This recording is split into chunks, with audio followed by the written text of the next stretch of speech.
They lived every day as if it were their last, not because they were reckless, but because they had already made peace with death.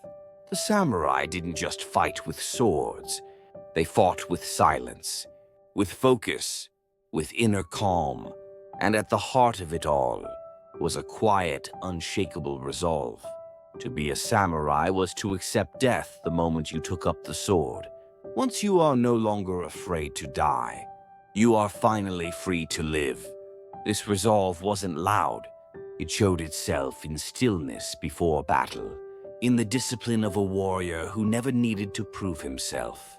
Resolve was not just tested in war. It was forged in quiet moments, in meditation, in daily rituals, in training done alone. The greatest samurai trained as if their life depended on it, because one day it would. Take Miyamoto Musashi.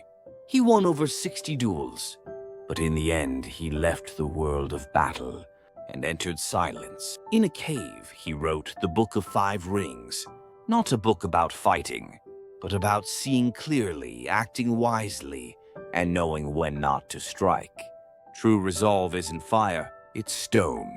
It doesn't shout, it listens. It doesn't fade, it endures. We live in loud times, but perhaps what we need is less noise and more inner strength.